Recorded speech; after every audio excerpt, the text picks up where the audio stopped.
Welcome back everyone for another analysis and differences video for Higurashi Gou. You guys absolutely blew me out of the water with support for the last video, so I got into the next arc of Gou as quick as I could, and holy sh**, this arc was amazing. I actually think that this arc was probably the best one in Gou so far. While the Rena arc was okay and the Mion arc had its ups and downs, this arc was like perfect the entire way through. Extremely engaging, setting up a lot of mystery and leaving me with a ton of questions at the end. This arc felt the most like Higurashi so far this season. I would really quickly like to preface that this analysis will be blind to the visual novels since I plan to read it after the season. Some of you guys were pointing out that I should read the visual novels before I make these analysis thingies, but like, I don't have time for that right now. If you guys want to guide me on where to start with the visual novels, some of you seem very knowledgeable about them, I'd really appreciate that because I don't know where to really start. I've also heard that the manga is very important this time around in regards to what's happening in Gou, but maybe that isn't true, I really don't know. Anyways, let's talk about the differences for those of you that haven't seen the original or you don't remember it. This arc is actually incredibly different from the first Satoko arc in the original series, as there are only similarities in the first episode. I'm going to talk about some of the differences in the first episode of Gou, and then I'm going to sum up what happened in the original series because, you know, it follows a different path almost entirely. Change number 1. The episode starts off with the introduction to Teppei. I think his name is Teppei.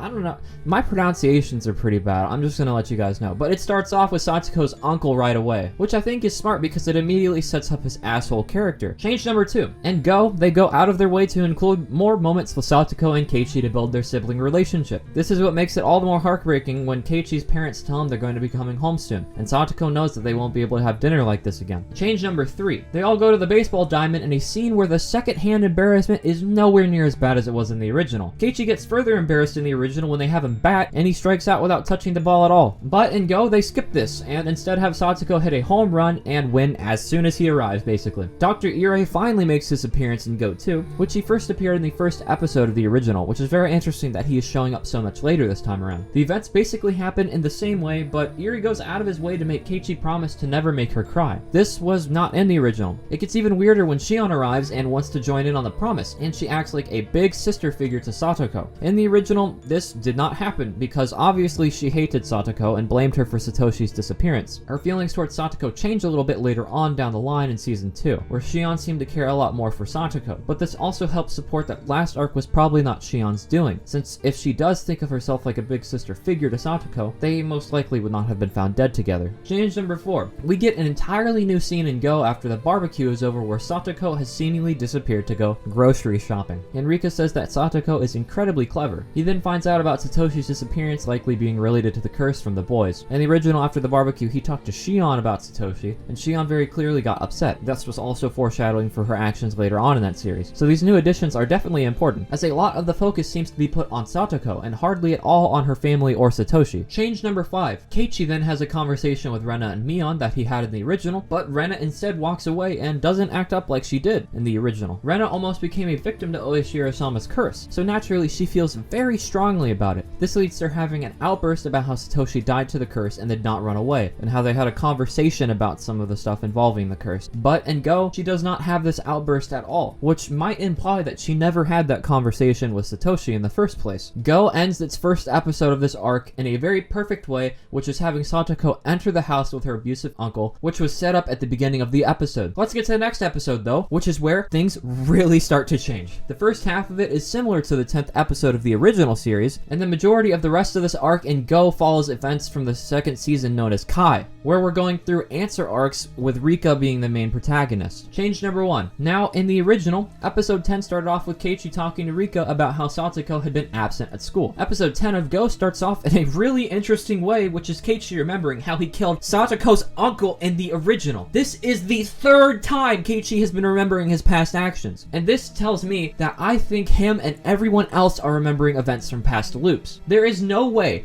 absolutely no way, that he can just remember events like this 3 times in the same season when it only happened once previously. And there have also been scenes where it feels like other people had remembered past events, like in episode 2 or 3. Rena looks at Keiichi while he's using the bat. To me, this very clearly stood out as her remembering Keiichi killing her, since Keiichi also remembered at that time that he killed them. So Rika is looping, Satoko is probably looping, and it looks like Keiichi is somewhat looping, Rena might be looping. Damn, what the fuck is going on here? Change number 2. Oishi shows up at school later and talks with Keiichi, and then Eri steps in. He talks with Keiichi a bit, and what's interesting is how much sus Eri throws on Oishi. In the original, Eri talks about Oishi a little bit, and then he cuts the conversation short. He goes really in on Oishi and Go though. He calls him a snake, he says that he came to replace Satoko's uncle, he says that he's oddly persistent on the disappearances in the town, and that this is strange how much he wants to solve it. He also calls Oishi Oyashiro-sama's familiar, which was not in the original, although I do believe it was in the visual novel. Change number 3. What is very interesting though is that in Go, Satoko comes to school later that day, when in the original, she didn't come to school for a few days after Teppei's arrival, and Keiichi found out about his arrival later. I also don't know if it's because of the art style change or not, but Satoko seems to be handling it a lot better in Go than she did in the original. Rika also explains that Satoko came home to retrieve her things, which I don't think is something she did in the original. I'm fairly certain that she just didn't come home one night, which is probably why Rika looks all the more shocked when Satoko says she's leaving. And then they discuss how child services did nothing, and it zooms in on Rika, likely implying she probably thinks Keiichi is going to try and kill her uncle like he did in the original series. This right now is probably the perfect time to sum up what happens in the original, since the original has a lot of key details that Go changes that I feel tell us a lot about what possibly is happening. If you don't care for this, timestamps will be in the description as always. So in the original season, after Keiichi's conversation with Eri at school, he runs into Satoko at her uncle's house. Her eyes are dead inside, and Teppei's abuse to her is very open and obvious to the public. She also has very noticeable bruises underneath her clothing, obviously from her abuse. Satoko endures his abuse because she believes it will bring Satoshi back, and because of this, she will not admit her abuse to, like, say child services or the public. He later goes and talks to Mion at her house and asks her to make Oyashiro-sama's curse fall on Teppei. However, Mion tells him to chill and that they don't murder people. This is likely when Mion gets pretty sus of Keiichi, but Satoko appears at school later. They then go to lunch, and before anyone eats anything, I'm mentioning this because I think this is important, nobody has eaten anything. Keiichi pats her on top of the head. This triggers Satoko's PTSD, remembering her brother Satoshi, and she goes into a tantrum and continues to get worse whenever Keiichi touches her. Keiichi then starts developing a plan to kill Satoko's uncle, and he goes to school to get Satoshi's back. He then looks for a place to hide the body, and he makes a very suspicious phone call to Mion, which is very similar to the same one Satoshi made, so they probably suspect he's going to kill Teppei, like how Satoshi probably killed his aunt. Then festival day comes.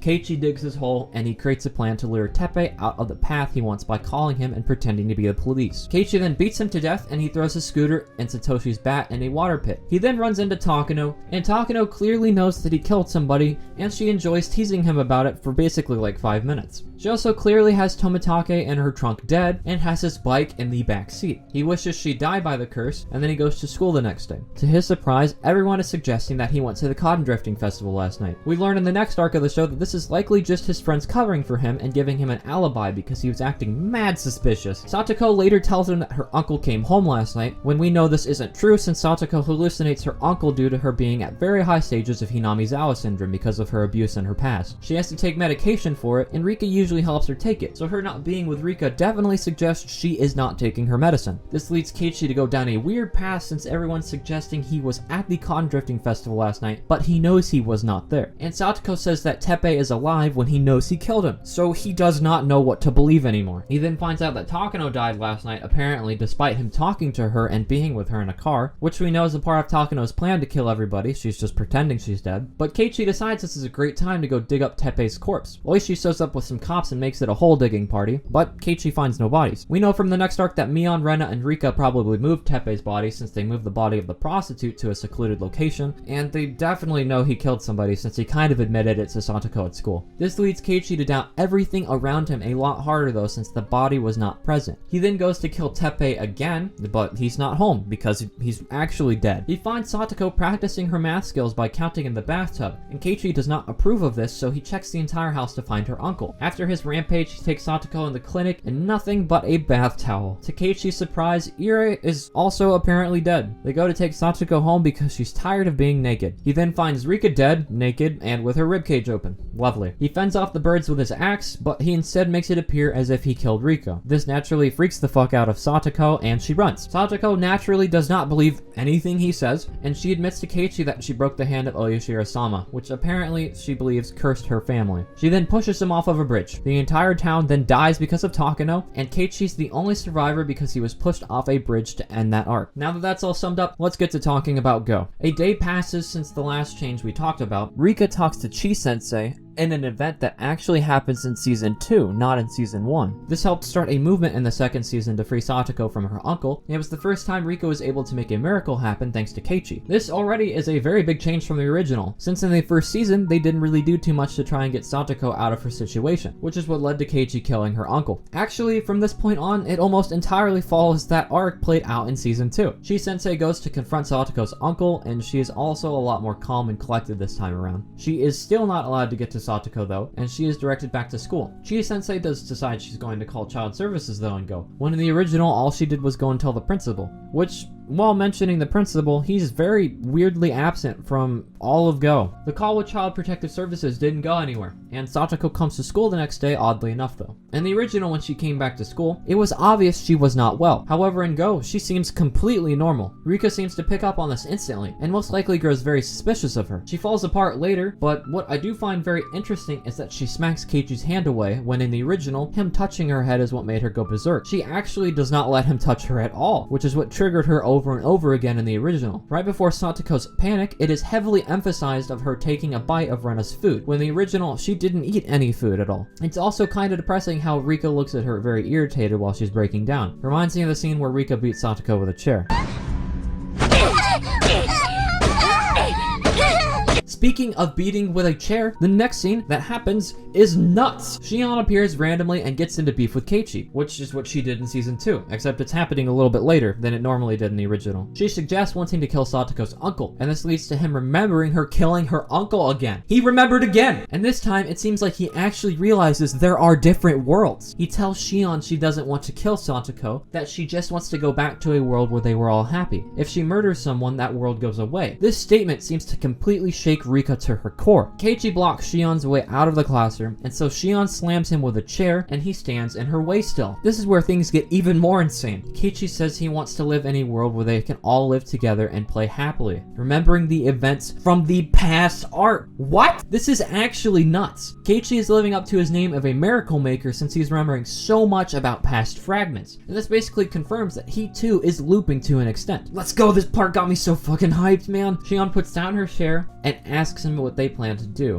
which Rena says if they all work together, they can make a miracle happen. Dude, this is making me think that everyone is looping, honestly, since making a miracle happen is what the entirety of season 2 was about. Then Keiichi suggests that they go to child services themselves, which is what they did in season 2. This is getting really good now. They then go and talk to the caseworker, but it doesn't feel like it went anywhere near as smoothly as it did in the original because Shion was a lot more aggressive in Go than the original. And there is a scene that is a lot like the original season where Rika goes to ask Keiichi for help to keep going, but it is so much more impactful in Go. I actually got a little emotional in this scene. But after this, things then play out almost exactly like they did in the original, with Keiichi recruiting their classmates and Chi to come along. The way episode 11 ends grim with Oishi though, and how he was mentioned earlier to be Oyashiro-sama's familiar gave me a very grim feeling. Then the events continue like they did in the original where Keiichi joins Mion for a festival meeting. They talk to Chi-sensei in a scene where the principal is again absent in. Their conversation is basically the same, and Keiichi goes in to rally the old people of Hinamizawa. What is completely different though is Oishi showing up and saying, "Show me what you've got." This on top of the thing Mion said in the last arc about not being able to trust the police, with Iri calling a snake, makes Oishi look really suspicious this time around. But regardless, Keiichi convinces them, and they go to attempt to convince Mion's grandmother, which he manages to do as well. Then they rally everyone the next day in what appears to be a victory until Oishi shows up. He tries to stir up a little bit of trouble, which is probably dramatic effect for the first time viewers, but events play out normally. They win, and Satoko calls Keiichi and tells him she called out for help, which is actually a very interesting change. A major point of the original version of this arc was that she never called out for help until her friends helped her do so. But here she realizes she needed to do it off screen? This is a bizarre change, and one with probably more meaning. Then she gets ready for the cod drifting festival. She gets in a shower scene, but strangely enough, there is not a single bruise on her, despite her having been apparently abused. This is very interesting because she had quite a few bruises the first time we saw her after her uncle's abuse. She then arrives at the cod drifting festival with Rika, and strangely enough, she says she didn't go to get a checkup with the doctor. We know that she needs to get checked up and take medicine to keep her Hinamizawa syndrome at bay. Otherwise, it goes out of control. So this is very peculiar. Either way, they have a great time at the cod drifting festival. Satoko takes Keiichi away from everybody very weirdly though. She calls Keiichi her Nini, which, you know, is sweet I guess. And she says she has something to give him at home, which is a belonging of her brother. Wait a second, no, hold on a second. This atmosphere and changed entirely. I don't like where this is going.